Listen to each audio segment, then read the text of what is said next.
berargumen, tidak boleh ada yang satu menuding yang lain seperti polisi memeriksa copet. Pemerintah bisa melakukan itu. Oleh sebab itu, mari kita setara aja saling buka. Itu tadi yang substansi, ya kita tunjukkan nanti datanya, ya. Tapi saya ingin bagi dua keterangan saya ini, ya. Pertama, saya ingin menegakkan soal legal standing. Bolehkah Menko Polhukam mengumumkan data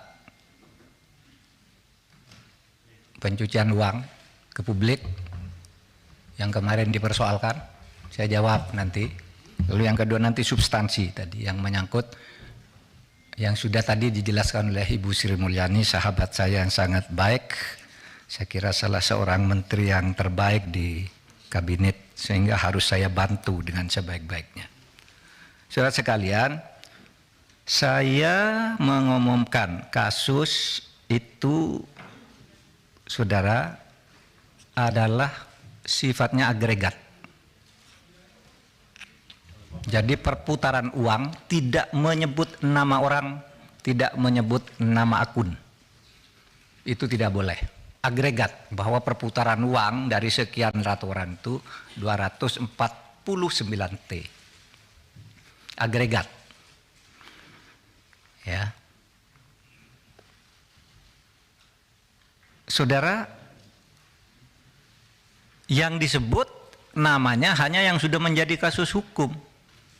Seperti Rafael, Angin Prayitno, dan mungkin ada nama yang memang sudah menjadi kasus hukum, tetapi kasus hukum pidananya, kasus pencucian uangnya, saya tidak mau diinterupsi lah. Interupsi itu urusan Anda. Masa orang ngomong diinterupsi? Nantilah Pak. Saya kan tadi sudah bilang, pakai interupsi tidak selesai-selesai kita ini. Lalu nanti saya yang interupsi dituding-tuding lagi. Saya tidak mau. Artinya kalau begitu, misalnya saya membantah lalu di sini ada berteriak, keluar, saya keluar. Saya punya forum. Saya setiap kesini dikoroyok, belum ngomong sudah diinterupsi, belum ngomong interupsi. Waktu kasus itu juga, waktu kasus Sambo, belum ngomong sudah diinterupsi, dituding-tuding, suruh bubarkan apa. Jangan begitu dong. Mati ya mic-nya. Pak Mahfud, kita teruskan aja dulu yang interupsi biar nanti. Oh oke, nanti ntar dibenerin. Lah tapi sedong. Tapi sebelah sini hidup mic-nya ini. Nyala. Silakan Pak Mahfud. Amis Bakum kemarin Kalau mic-nya mati gimana saya ngomong? Ini hidup Pak Mahfud. Jangan-jangan disabotase ini. Enggak, kalau mau buka-buka, ayolah. Di sini ada yang bisa dibuka, ada yang agregat, nggak bisa nyebut nama. Kalau menyebut nama, jangan-jangan ada orang yang di sini juga. Di ruangan sana, jangan-jangan orang yang ada nama sini. Tapi kalau mau buka-buka, ayo. Lah, nah ini kedengaran enggak? Kedengaran sana. Makanya, baik, ya. Saya tidak sebut nama, ya. Yang nyebut nama yang ketiga inisial bukan saya, Bu Sri Mulyani tadi. Itu nanti tanyakan ke beliau. Tapi itu justru salahnya di situ. Itu, saudara. Ini ada ketentuan nih di undang-undang yang tidak boleh menyebut itu kalau menyangkut ini identitas seseorang, kemudian nama perusahaan, nomor akun dan sebagainya itu ya. Profil entitas yang terkait yang melakukan transaksi, pihak terlapor, nilai, tujuan transaksi. Nah itu semua tidak boleh disebut. Saya tidak nyebut apa-apa, hanya nyebut angka agregat. Oke, satu. Oleh sebab itu saya harus jawab dulu satu persatu. 3 orang nih Pak Arteria. Wah katanya, ini bisa diancam dengan ancaman hukuman pidana 4 tahun. Karena itu lalu terpancing si Boyamin itu ngelaporin betul. Meskipun dia guyon sebenarnya. Biar yang dipanggil itu menjelaskan, katanya biar Pak Arteria, oleh Martin dipanggil oleh polisi.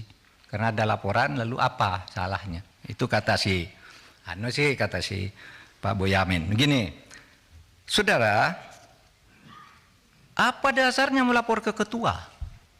Loh, saya ketua, jadi dia boleh lapor, boleh saya minta. Loh, kamu kan ke Pak Harto, ke Pak Presiden, kenapa lapor ketua? Ya memang kenapa saya ketua diangkat oleh Presiden, ada SK-nya. Terus untuk apa ada ketua, ada komite? Kalau tidak lapor, kalau saya tidak boleh tahu, itu satu, ya. Itu bisa dihukum 10 tahun. Beranikah saudara Arteria bilang begitu kepada Kepala BIN, Pak Budi Gunawan? Pak Budi Gunawan tuh anak buah langsung presiden. Anak buah langsung presiden dia. Bertanggungjawab presiden, bukan anak buahnya Menko Polhukam. Tapi setiap minggu laporan kayak ini resmi. Info intelijen kepada Menko Polhukam. Coba saudara bilang ke Pak Budi Gunawan. Pak Budi Gunawan, menurut Undang-Undang BIN bisa diancam 10 tahun penjara. Berani enggak? Menurut pasal 44. Kan persis yang saudara baca kepada saya, bahwa kalau menyampaikan ke Menko Polhukam 10 tahun Pak BIN nyampaikan, bukan ke Presiden tapi ke saya nih. Ini bulan Maret ada nih.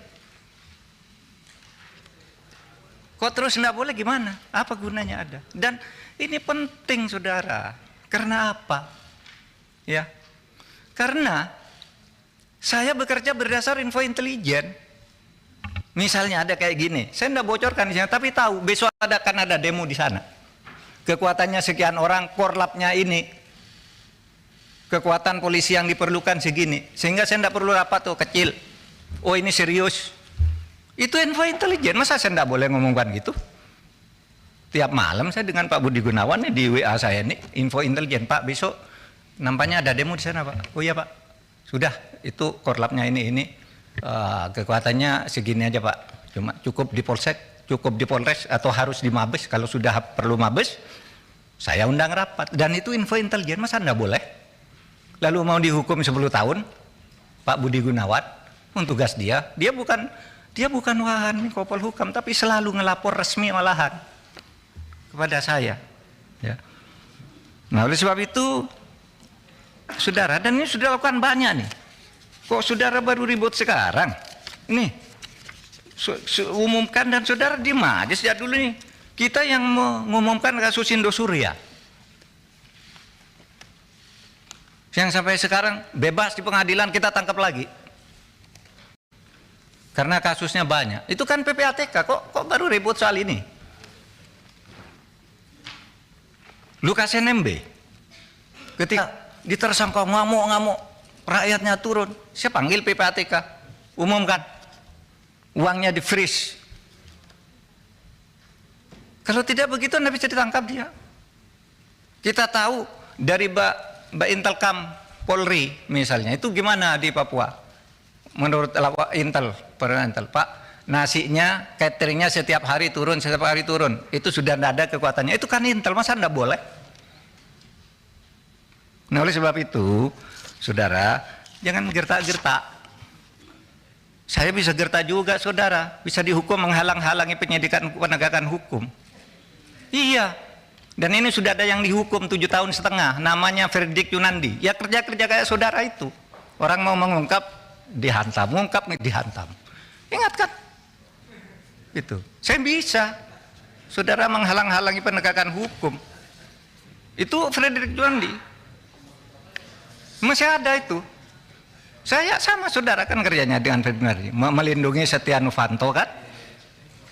Nggak boleh dia ini, lalu laporkan orang, semua orang dilaporin sama dia. Ya kita bilang ke KPK itu menghalang-halangi penyidikan, menghalang-halangi penegakan hukum. Tangkap. Jadi jangan main ancam-ancam begitu. Kita nih sama saudara. Oleh sebab itu, saudara, saya ingin menegaskan itu kepada Pak Arsul. harap jangan dipotong. Pak Arsul bicara kewenangan. Menurut Perpres kewenangan Polhukam itu A, B, C, D. Tidak berwenang mengumumkan. Loh, saya tanya, apa dilarang mengumumkan? Kalau tidak berwenang, apa dilarang? Kalau di dalam hukum itu sesuatu yang tidak dilarang itu boleh dilakukan. Loh, Anda dari pesantren nih, saya bacakan dalilnya. Wal aslu fil uqudi wal muamalah as-sah hatta yaqumu dalilun alal batalani wa tahrim. Pimpinan, izin pimpinan. Boleh bicara? Nanti dulu. Menurut saya biarkan gini, menjelaskan dulu dong. Nanti gini. Bicara. Saya mohon izin ke pimpinan. Boleh nggak saya bicara? Nanti dulu. Oke. Nanti dulu. Silakan. Jadi setiap urusan tuh kalau tidak ada larangan boleh, kecuali sampai timbul hukum yang melarang. Itu pesantren kan? Dalil di pesantren waktu kecil udah menghafal kayak gini. Nanti kalau di dalam hukum umum, saya katakan juga sekarang ke Pak Beni, tanyanya kok seperti polisi. Menko boleh ngomongkan apa enggak? Begini Pak, kalau substansi boleh apa tidak? Begini kalau substansi boleh apa tidak? Jawab ya atau tidak. Kan enggak boleh tanya begitu. Itu harus ada konteksnya dong. Sudah bilang boleh katanya. Ini yang saya lihat. Kalau boleh sebutkan pasalnya, loh, boleh kok harus ada pasalnya. Kalau boleh tuh enggak perlu pasal. Misalnya saya tanya ke Pak Beni boleh enggak saya ke kamar mandi sekarang? Boleh, mana pasalnya? Enggak ada, karena boleh. Kalau dilarang baru ada pasalnya. Di mana dalilnya? Nah sekarang bukan bahasa Arab, bahasa Latin. Nolum delictum nola punasine previa lege punale. Ini dalam hukum pidana. Tidak ada satu kesalahan, tidak ada sesuatu yang dilarang itu sampai ada undang-undang yang melarang lebih dulu. Ini tidak dilarang kok. Lalu ditanya kayak copet aja. Memang siapa? Pak Mahfud. Ya. Jadi ini Pak Mahfud menjawab apa yang diungkapkan oleh Pak Arsul, Pak Arteria. Nanti habis ini Pak Beni berarti kalau gitu ya? Iya tadi sudah. Oh, udah. Iya Pak Beni yang bertanya sewenang-wenang. Jadi teman-teman, sebentar Pak Mahfud, supaya dalam rapat ini apa yang mungkin seminggu terakhir penyampaian di publik dan rapat yang kemarin sudah disampaikan oleh Komisi 3, ini Pak Mahfud menyampaikan juga klarifikasi tentang terkait apa yang sudah teman-teman ungkap. Jadi berikan ruang Pak Mahfud untuk mengklarifikasi. Nanti setelah Pak Mahfud menyelesaikan, teman-teman silakan untuk menyampaikan hal terkait apa yang disampaikan Pak Mahfud. Silakan Pak Mahfud. Ya, saya kira sudah begitu aja. Ya. Nah karena sering di DPR ini aneh. Kadang-kadang marah-marah gitu, nggak taunya Markus dia. Marah ke Jaksa Agung, ngomong itu, nantinya datang ke kantor Kejaksaan Agung titip kasus. Pimpinan mohon dicatat ya. Saya interupsi pimpinan. Interupsi pimpinan. Saya kira ini tidak relevan. Silakan. Interupsi pimpinan. Ya. Silakan Pak Habib. Apa? Saya kebetulan pimpinan Mahkamah Silakan. Kehormatan Dewan pimpinan. Ini konten Saya minta parlemen Pak ini. Mahfud, apa memang benar ada data yang soal Markus anggota DPR? Disampaikan saja sekarang. Nanti Saya sampaikan sekarang. lanjuti. Ya. Disampaikan saja. Ingat peristiwa di Kampung Maling, Ustadz di Kampung Maling. Saya kira saya sama Pak Beni masih ada di sini. Ya. Kan saya tadi nyebut DPR, nggak nyebut saudara. Pada waktu itu Jaksa Agung Abdurrahman Saleh dicecar habis-habis, ditanya seperti ini, dibilang Bapak ini seperti Ustadz di Kampung Maling, Bapak baik tapi di lingkungan Bapak jelek. Ya kan, ingat kan? Itu tanggal 17 Februari 2005. Berarti bukan di periode ini Pak Mahfud? Bukan. Oh, bukan kewenangan saya. Ya, tapi lihat fenomenanya. Nanti saya tunjukkan. Alhamdulillah. Ya. Tahu-tahu apa enggak? Sidangnya Di periode ini ada enggak? Kenapa? Di periode ini ada enggak yang Markus anggota DPR? Saya tidak akan nyebut itu. Saya memberi contoh di DPR ada yang seperti itu. Enggak. Ada enggak, Pak? Enggak, saya enggak berhak, enggak wajib menjawab saudara. Kalau ada sih kita tidak lanjuti, Pak. Nanti saya beritahu saudara. Sekarang Pak jangan nanti Pak. Kalau Nggak. sekarang ada datanya enggak. Nggak mumpung terbuka. Enggak, saya terbuka sekarang. Waktu itu Pak Jaksa Agung tahu enggak? Yang Nah, marah waktu itu ada. periode waktu itu, yang periode sekarang ada atau tidak? Pak Habib, begini, teman-teman Pak Mahfud, untuk menyelesaikan Sebentar, Pak pimpinan. Ini juga nggak bisa dibiarkan terlalu jauh begini. Ini kan Nggak, pimpinan yang seharusnya- Terima kasih sudah mengikuti berita kami selama ini. Kami senang bisa menjadi sumber informasi terpercaya untuk saudaraku semua. Namun, untuk terus memberikan berita terbaik dan berkualitas, kami membutuhkan dukungan saudara. Saudaraku bisa membantu kami dengan cara subscribe, like, dan share konten kami ke teman-teman dan keluarga Anda. Dengan begitu, kami akan semakin termotivasi untuk menghadirkan berita terbaru dan terupdate untuk Anda semua.